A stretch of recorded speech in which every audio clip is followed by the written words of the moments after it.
¿Qué tal, hermanos míos? Bienvenidos sean a otro nuevo video más.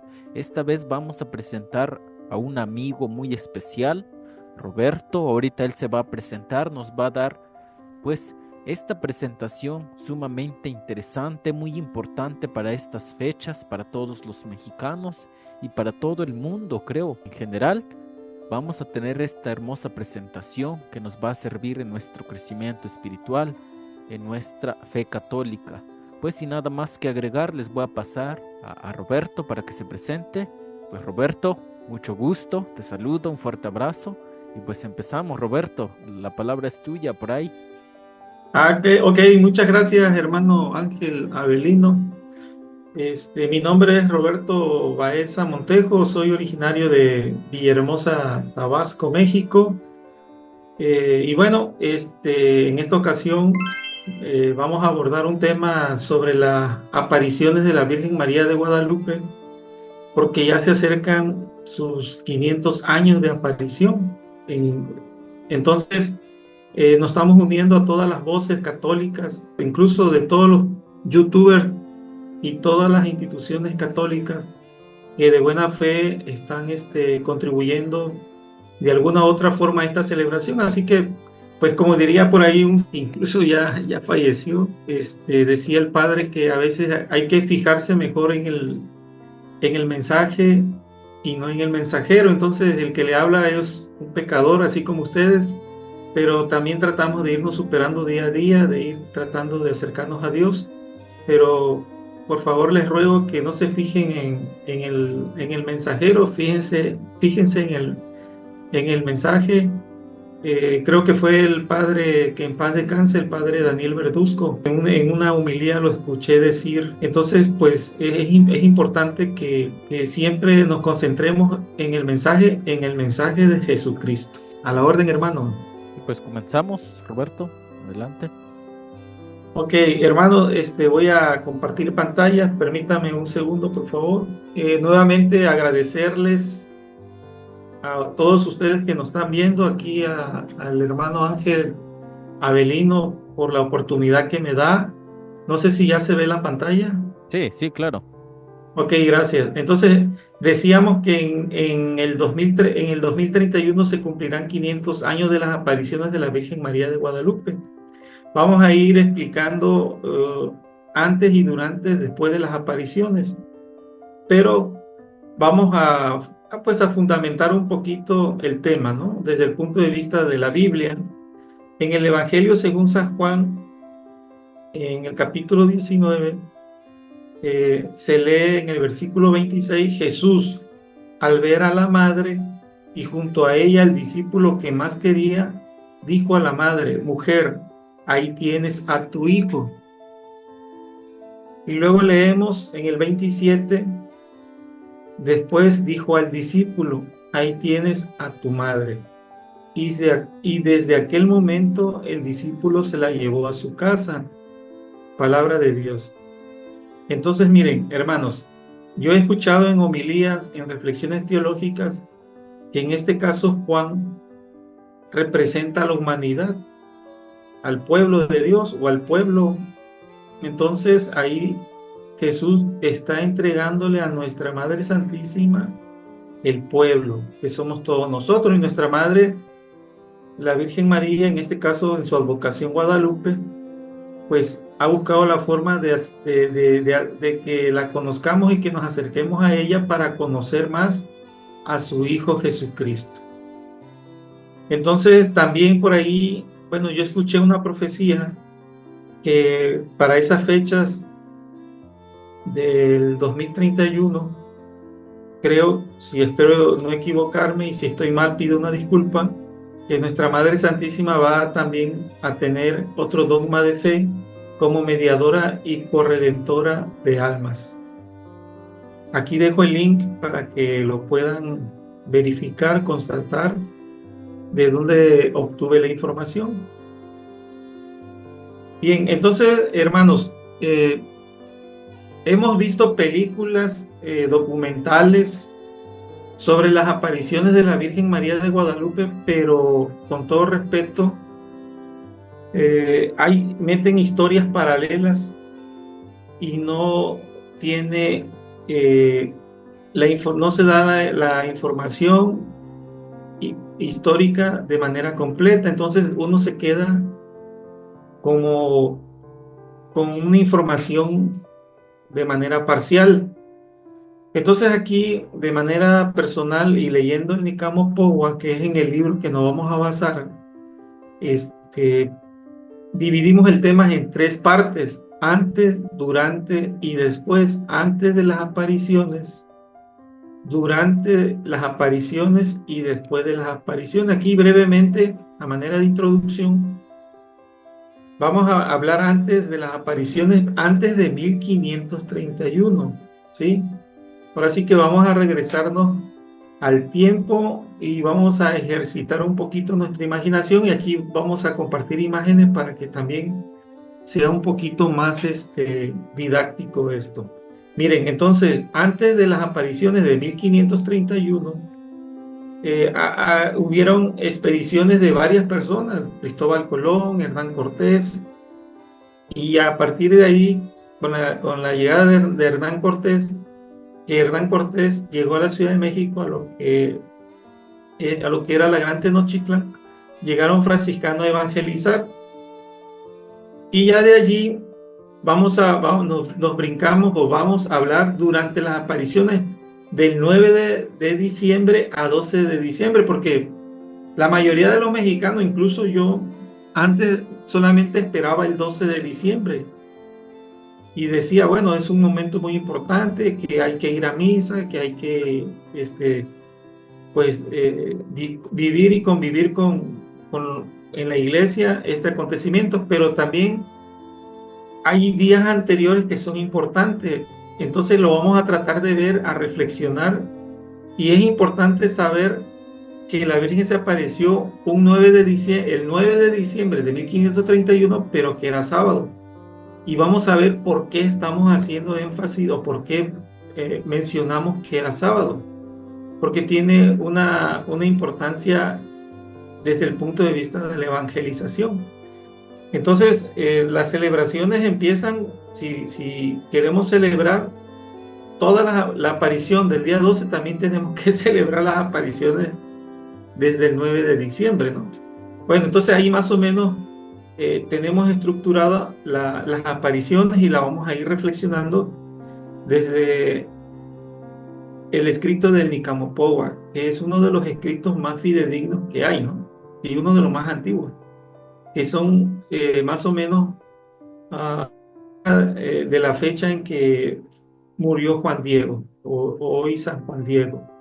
Y ya después de las apariciones que ha acontecido, bueno, han acontecido muchas cosas, muchos milagros. Vamos a explicar el códice de la imagen, porque realmente la tilma de Juan Diego, a final de cuentas, ya es un códice. Entonces, como tal, un códice tiene mucho simbolismo, tiene mucha información, y eso nuestra madre lo retoma y se lo apropia y lo quiere tener junto a su imagen, porque nos está dando muchos mensajes ahí. Vamos a tratar de explicar algunos. Y luego hay un hecho muy triste, que fue el atentado a la imagen. Vamos a comentar algunas cosas. Un milagro que hubo ahí muy importante. Y luego la parte de la canonización de Juan Diego, cuando fue declarado beato, cuando fue declarado, lo hicieron santo. Y bueno, también vamos a reflexionar sobre las peregrinaciones, las procesiones, la danza, los antorchistas, que incluso ya desde ahorita, desde este momento en que ustedes nos están viendo, ya hay antorchistas corriendo con ese fervor, con ese amor, ya por lo ancho y largo de nuestro amado México, incluso de otros países. Ya vienen corriendo con la antorcha guadalupana para llegar a la basílica o a otra iglesia que tenga la vocación o que estén venerando a la Virgen María de Guadalupe. Entonces, más o menos ese sería el contexto. Creo que nuestro hermano Ángel lo va a dividir en tres programas. La parte 1 va a ser antes, la parte 2 que va a ser durante las apariciones y la parte 3 que va a ser después. Entonces, empezamos con la parte antes de las apariciones de 1531. Entonces vamos a hablar de manera histórica lo que hizo Cristóbal Colón, otras expediciones, Hernán Cortés y la llegada de los franciscanos, que es un punto importante que tenemos que reflexionar, porque a partir de aquí ya Juan Diego ya está evangelizado y es a consecuencia de la llegada de los franciscanos o de los dominicos, ¿sí? Bien, vamos a hablar un poquito sobre Cristóbal Colón. Resulta que Cristóbal Colón salió de España, o de la parte de Europa, salió de una parte de Europa, porque lo que marca aquí la línea roja es que Cristóbal Colón lo que quería era encontrar una ruta alterna para llegar a las Indias. ¿Sí? Esa era la finalidad de Cristóbal Colón. Y resulta que falleció y no lo logró, pues no le alcanzó la vida en sus 4 o 5 expediciones que hizo, no le alcanzó la vida y falleció en una de las islas del Caribe. Pero sí es importante comentarlo pues, que él fue uno de los iniciadores de estas expediciones. Y bueno, por ahí hay la historia, leyendo la historia te encuentras información de que, por ejemplo, Cristóbal Colón dicen que era judío y que de alguna u otra forma él, en ese tiempo en España, había problemas y estaban, bueno, no sé si sea verdad o sea cierto, había que corroborarlo, pero España le puso condición a los judíos que se tenían que convertir al cristianismo, los reyes de España, y si no, pues tenían que abandonar ese país. Entonces, eso también algunos judíos que estaban encarcelados pudieran salir de España. Esa es una teoría. La otra teoría es que, pues, Cristóbal Colón, de alguna otra forma, lo que quería era encontrar la ruta alterna para llegar a las Indias y comercializar, porque la ruta que ellos tenían era bordeando África. Entonces ellos, al bordear África, irse aquí alrededor de África, prácticamente llegaban a las Indias, pues era un lugar, era un recorrido más corto, pero Europa pues estaba fascinado con todo lo que la India comercializaba, con todos, por ejemplo, con los condimentos, con todo lo que la India tenía en abundancia, y pues en España muchos productos o muchas frutas, muchas verduras no se daban en España, sí se daban en la India, y bueno, había una importante derrama o había un importante comercio entre la India y los europeos, y la única forma más segura era por mar, pero resulta que los piratas, pues ya era demasiado lo que asaltaban, entonces decidieron buscar una ruta alterna. Bueno, fue otro pretexto, ¿no? Pero Cristóbal Colón lo que hizo fue llegar a lo que es el Mar Caribe, en la parte de cerca de la Florida, lo que es las Bahamas, luego Cuba y pues prácticamente todo lo que es el Mar Caribe. Entonces, en realidad Cristóbal Colón hizo 3 expediciones, o 4 o 5, pero las más representativas son 3 expediciones, y aquí vemos el recorrido que hizo Cristóbal Colón. Una de las primeras, en su primera expedición fue que él llegó a un lugar que se llama, que se conocía o se conoce como la Bahamas, en San Salvador, y le nombró San Salvador en octubre, el 12 de octubre de 1492. Ahí fue donde llegó Cristóbal Colón en su primera expedición. Y ya de ahí siguió haciendo recorridos, llegó a la Cuba, y ya de ahí se fue a otros del Caribe. Luego hizo otra expedición, fue a buscar recursos, y prácticamente cuando mucho llegó a partes de Venezuela, parte de todo lo que es prácticamente lo que se conoce como como el Mar Caribe. Y ya luego tuvo otra tercera expedición, otra cuarta expedición, que fue ya que no le alcanzó la vida. Y se puede decir que Cristóbal Colón hasta ahí llegó, pero si vemos los recorridos, realmente Cristóbal Colón nunca llegó a México, nunca logró llegar a México, no le alcanzó la vida, ¿no? O sea, era tanto lo que él estaba por recorrer que no le alcanzó la vida y murió de alguna otra forma enfermo. Bueno, entonces la ruta como tal, la ruta roja como tal, ya fue descubierta más adelante por Magallanes, ¿no? Que ya logró cruzarlo por el estrecho de Magallanes, ahí por una parte de Chile, ¿no?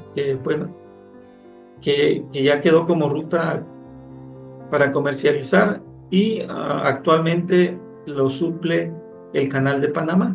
Entonces, pues sí, era una parte importante para comercializar.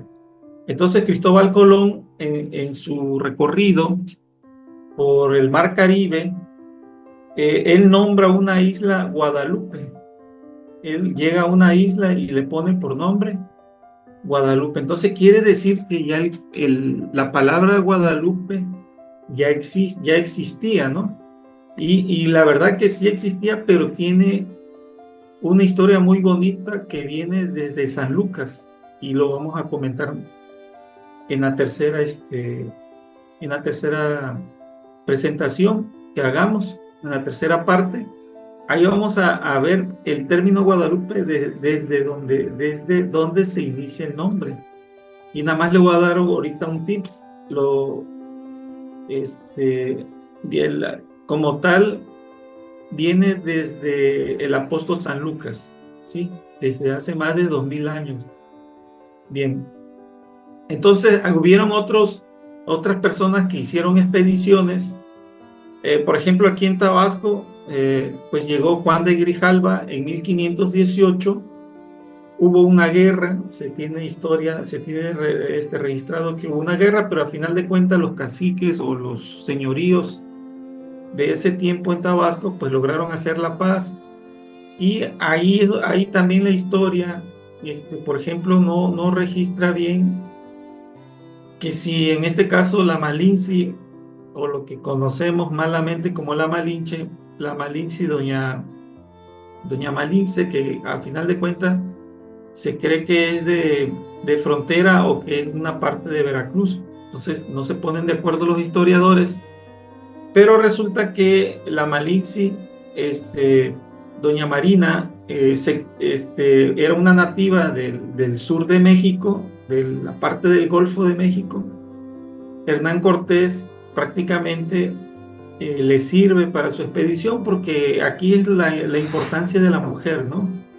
Se puede entender que en este caso la Malinche era una mujer culta, una mujer preparada, porque conocía el dialecto náhuatl y pudo aprender hablar español. Entonces era una persona muy inteligente. Entonces, como dominaba y conocía la zona, Cortés la toma como parte de su expedición. No sé, los historiadores, algunos dicen que fue un tributo pagado a los españoles cuando llegaron a Tabasco, que otros dicen que fue un botín de guerra, otros dicen que fue un regalo que le hicieron a los españoles como símbolo de paz.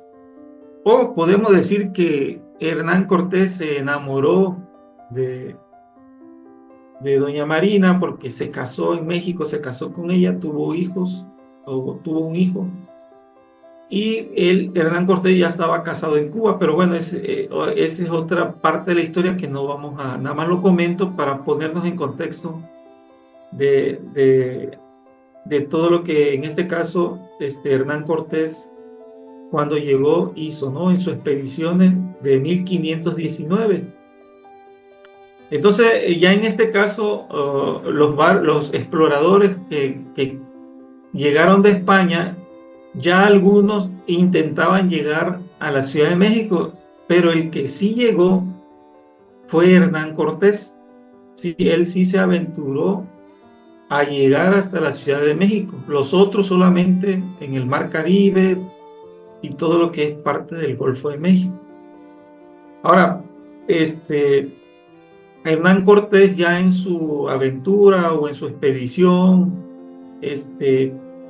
empezó a avanzar por Veracruz para llegar a la Gran Tenochtitlán, pero la historia registra que Moctezuma mandaba personas para disuadirlo, para decirle que no quería que llegara a la Gran Tenochtitlan, y le mandaba regalos, le mandaba cosas para que desistiera, pero Hernán Cortés traía una retórica que era que él decía que venía en nombre del rey de España y que pues él y su misión era llegar y conocer y luego llevar la información a España, pero realmente otros historiadores dicen que ese fue nada más una estrategia que él utilizó para manipular a la gente. Entonces, en el transcurso de su travesía de Veracruz a la Ciudad de México, lo que antes era la Gran Tenochtitlan,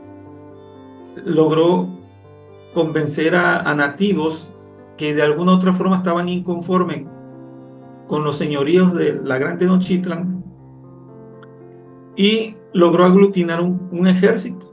Entonces ya él se sintió más respaldado, más protegido y siguió su travesía. Entonces, Hernán Cortés, a diferencia de Cristóbal Colón, vuelvo a enfatizar, Cristóbal Colón no llegó a la Ciudad de México, Hernán Cortés sí lo hizo varias veces, pero vamos a comentar una parte muy importante que aconteció con Hernán Cortés. Algunos historiadores dicen que con engaños reunió a los gobernantes y nobles de la ciudad y los asesinaron. Entonces el propio Cortés afirma que fueron más de 3.000 los muertos. Finalmente mandó a incinerar la ciudad de Cholula, Puebla, lo que hoy es Cholula, Puebla, ¿no? Aquí vemos una de las láminas del lienzo de Tlaxcala donde se representa la matanza de Cholula, sintiéndose amenazado por los 20.000 soldados aztecas procedentes de la Gran Tenochtitlan. Entonces, era lo que comentábamos, que Moctezuma le mandaba soldados para que tratarlo de disuadir de que pudieran abortar su misión, pero Cortés seguía, ¿no?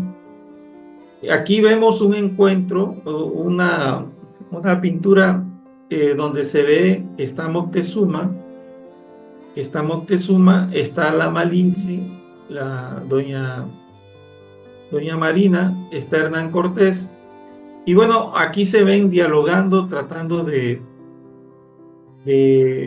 pues de vivir en paz. Y aquí es importante que el primer encuentro, algunos historiadores dicen que Hernán Cortés vivió en la Gran Tenochtitlan alrededor de 7 meses. Entonces, si nos vamos a las fechas históricas, vemos que el primer encuentro entre Cortés y Moctezuma fue el 8 de noviembre de 1519. Y sí es cierto, pasan 7 meses, conviven, platican, dialogan casi todos los días, intercambian información. Por ejemplo, nuestra cultura mexica o la cultura azteca, bien sabemos que antes existía la cultura olmeca. Como existía la cultura olmeca hace más de 3.000 años, y ya de ahí, a partir de ahí surgen la cultura maya en el sur y más acá en el norte la cultura azteca, la cultura mexica, ¿no? Entonces se tiene por entendido que la cultura madre es la cultura olmeca de hace más de 3.000 años. Entonces, imagínate que se encuentran dos mundos, dos culturas. Cortés con todo lo que representa el Renacimiento, con todo lo que representa la vida cristiana, porque él, pues a final de cuentas, Hernán Cortés era católico, con todos los avances, con todas las innovaciones, con las pinturas, con todo lo que ha existido allá en Europa, él viene y lo trae, y tenemos a Moctezuma con una cultura de miles de años. Entonces debe haber sido un encuentro muy enriquecedor, muy fraterno, de mucha amistad. Entonces, ¿por qué? ¿Por qué decimos que convivieron 7 meses? Porque a final de cuentas, Cortés, luego, recuerden que el 8 de noviembre de 1519 es el primer encuentro. Y luego el 30 de junio de 1520, o sea, un año después, se da la batalla que le llama Cortés la batalla de la Noche Triste, donde prácticamente pierde, ¿sí? Pero pierde, pero al final de cuentas, como somos los mexicanos, a nuestros enemigos nunca los queremos ver mal, al contrario, tratamos de ayudarlos, ¿no? Entonces quizás, seguramente Moctezuma le tuvo compasión y los dejó vivos, pero de ahí Cortés se reagrupa, se reestructura y ahora sí, vuelve otra vez a hacer la guerra, y fue cuando ya conquista la Gran Tenochtitlan.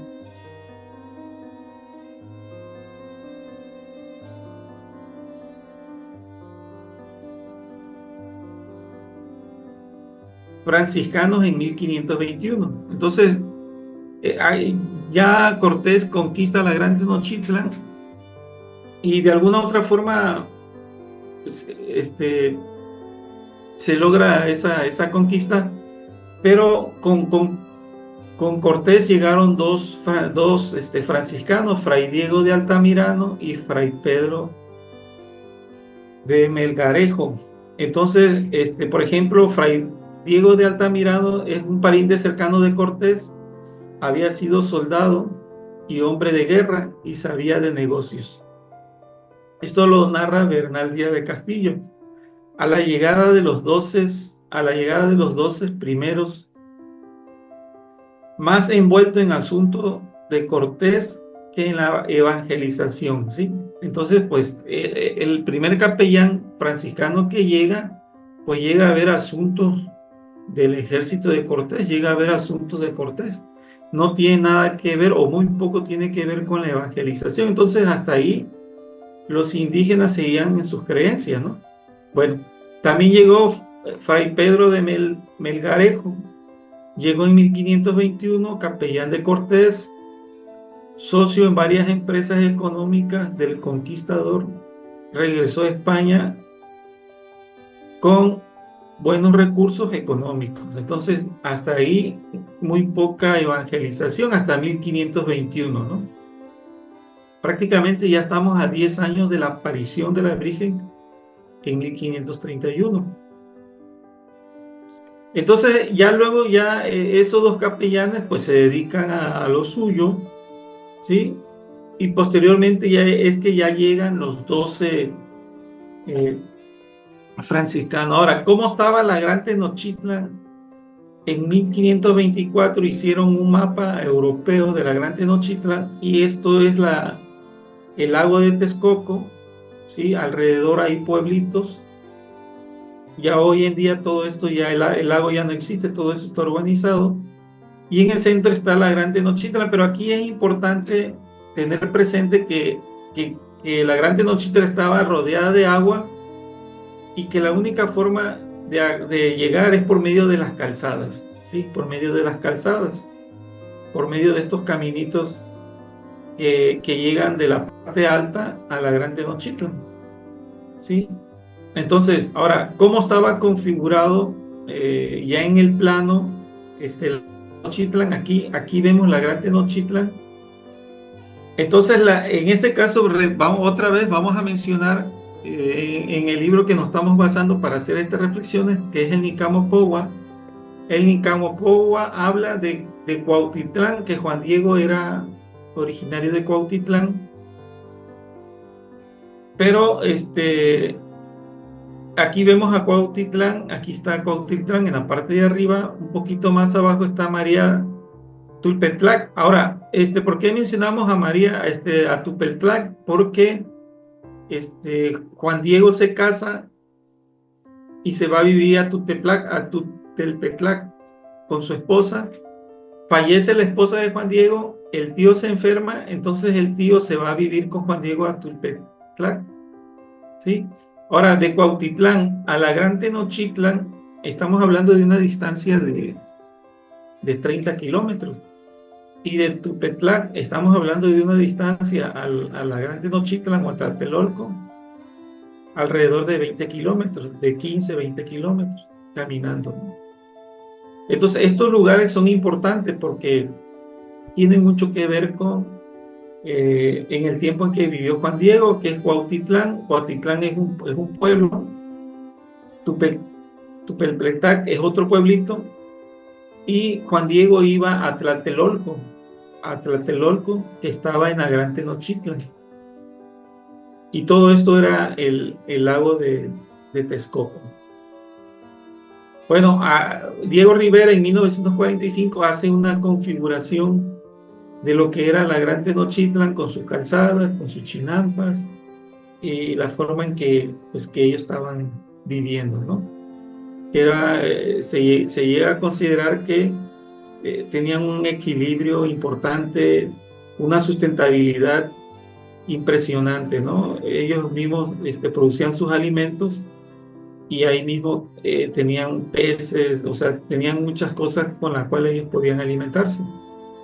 Esta es una forma de las chinampas de Xochimilco, ¿no? Que se logró hacer una recreación. Y esta es una foto, algunas fotos y unas pinturas de cómo estaba por la parte del Cerro de Guadalupe, cerca del cerro del Tepeyac. Y bueno, el lago de Texcoco, pues como todos sabemos, si es un lago, pues tiene agua, ¿no? Pues esta es una parte del lago de Texcoco en 1940. Entonces, para comentar que prácticamente hubieron muchas culturas, que la cultura madre es la cultura olmeca, y que a partir de ahí, hace más de 3.000 años, se lograron expandir pues por todo el sur de México, pero hay vestigios o hay palabras en náhuatl en casi todo el continente americano. Entonces, como tal, como el náhuatl era un idioma oficial de esa zona, pues de alguna forma quiere decir que la cultura azteca, mixteca estaba, se puede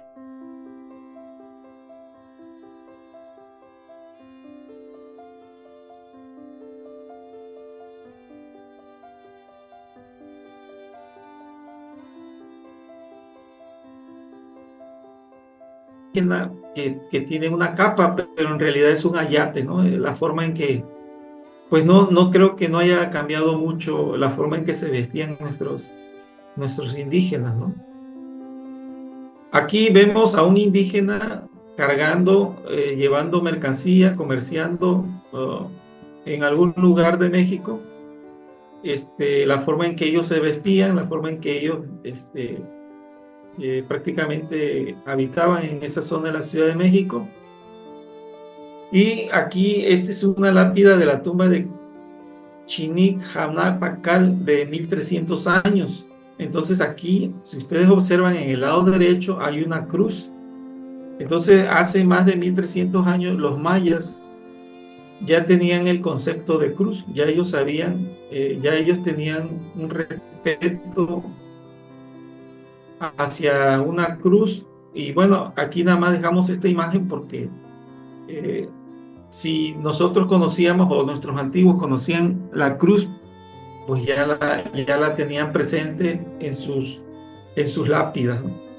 Bien, aquí vemos a una mujer tejiendo, cómo tejían. Y bueno, era la Gran Tenochtitlan, de una de las recreaciones que se han dado, que están en internet. Es una información que pues, está en internet. Espero que alguien no se vaya a ofender por usarla, pido una disculpa. Y aquí vemos el Templo Mayor. Aquí actualmente, un poquito enfrente del Templo Mayor, está lo que es ahorita la catedral, y está el Zócalo, ¿no? Entonces, así está ahorita, así estaba antes, en el lado izquierdo, así estaba antes. Y, y del lado derecho, ahí está el Palacio de Gobierno. Y aquí es importante mencionar que al lado del Palacio de Gobierno,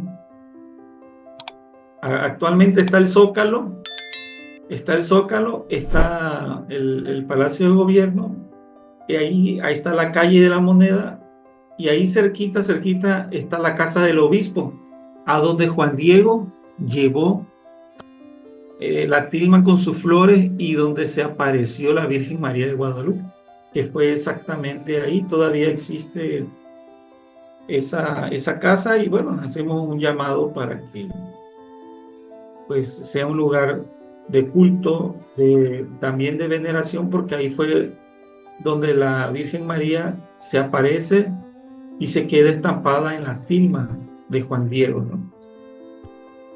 Bueno, entonces como hemos platicado, ya la forma en que estaba configurado la Gran Tenochtitlan cuando vivió Juan Diego era más o menos esta forma.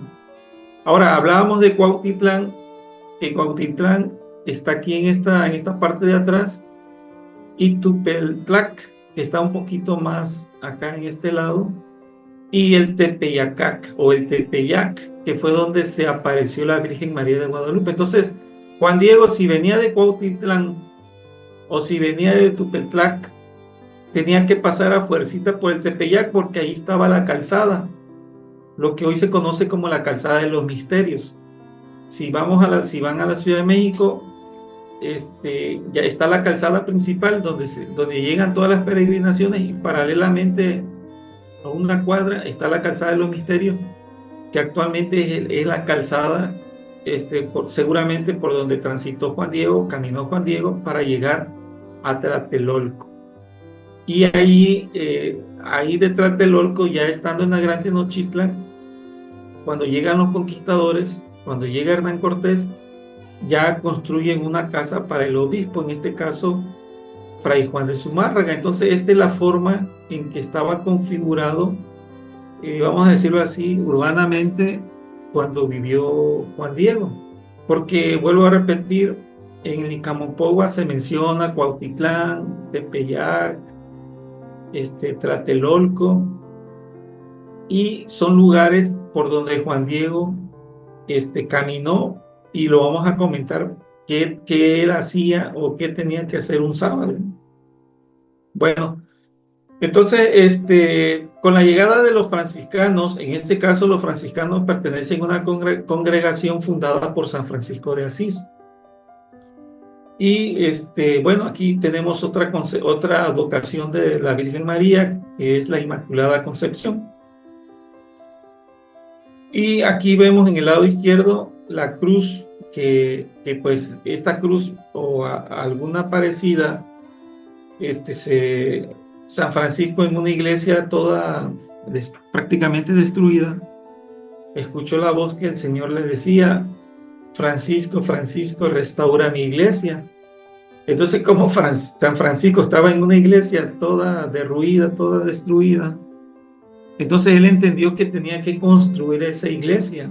Una película vincula el apostolado de los franciscanos como congregación autorizada por el Vaticano, y a partir de ellos, pues ya esa forma de vivir mística, esa forma de vivir de pobreza y de humildad, pues repercute ya en la evangelización, y sobre todo en los indígenas, ¿no? Porque ellos, los franciscanos, imagínate un franciscano con una sola vestimenta, descalzo,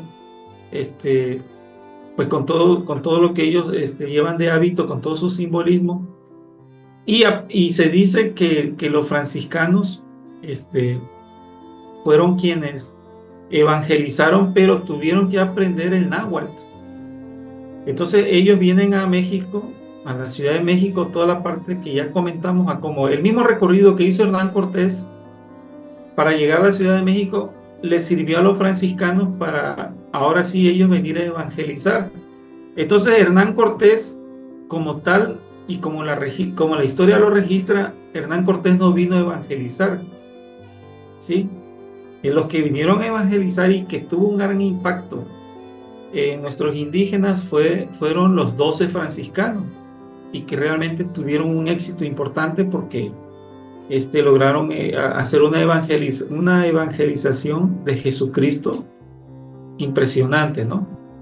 Entonces aquí vemos una pintura mural que representa a los 12 primeros franciscanos llegando a lo que antes era la Nueva España en 1524 en, en el convento franciscano de Huejotzingo, Puebla, ¿sí? Que está cerca de la Ciudad de México, que está en el recorrido que hizo Hernán Cortés para llegar a la Ciudad de México.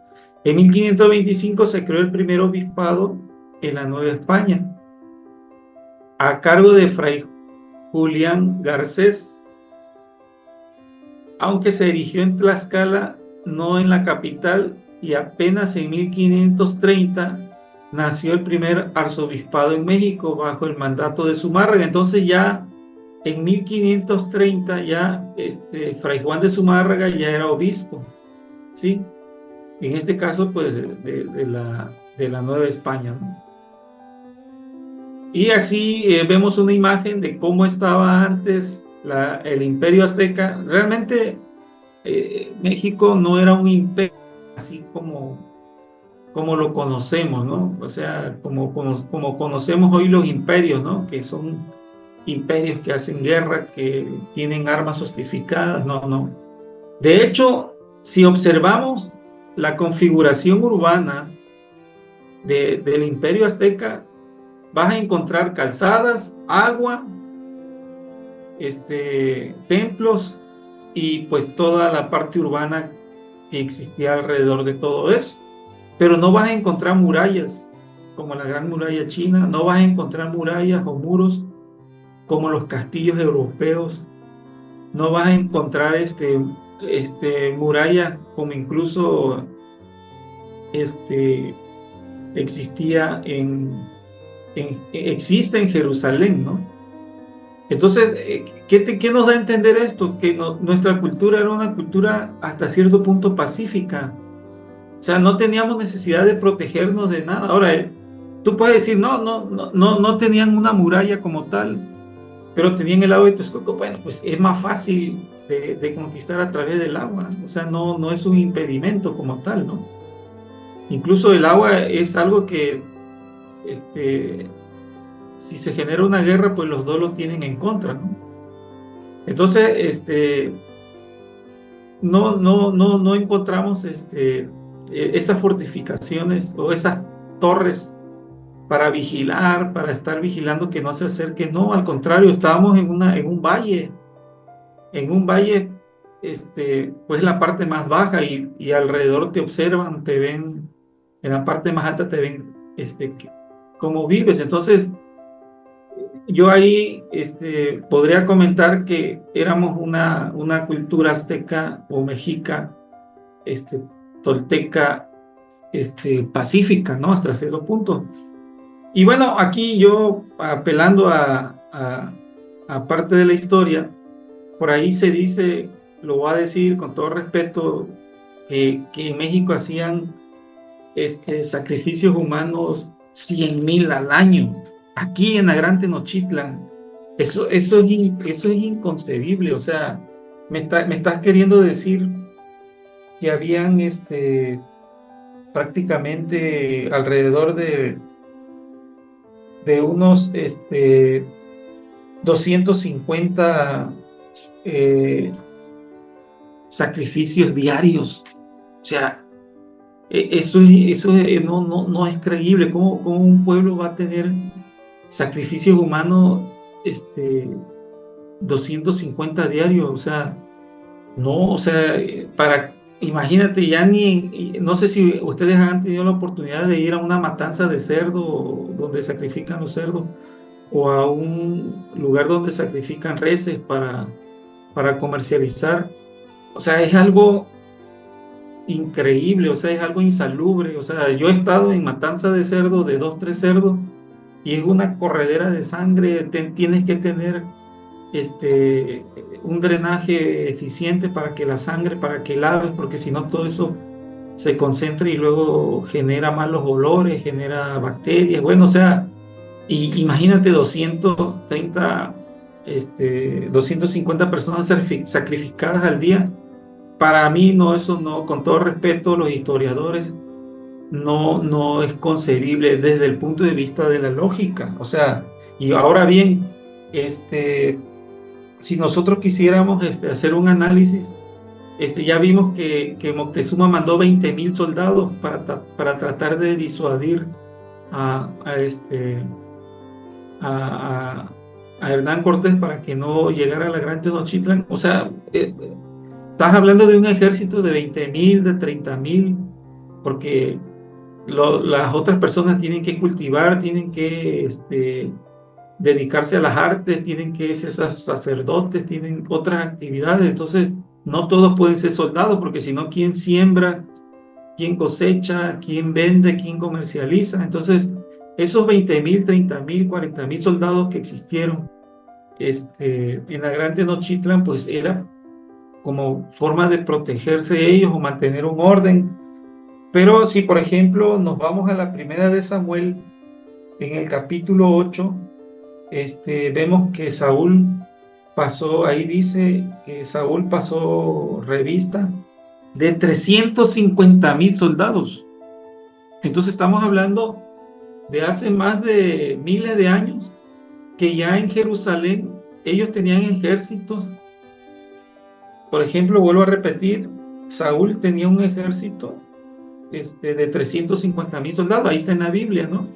Entonces, nada que ver con los soldados que habían en el Imperio Azteca. Entonces, pues yo siento que esa parte de los sacrificios, si lo leen desde Hernán Cortés, pues sí, le va a decir eso, ¿no?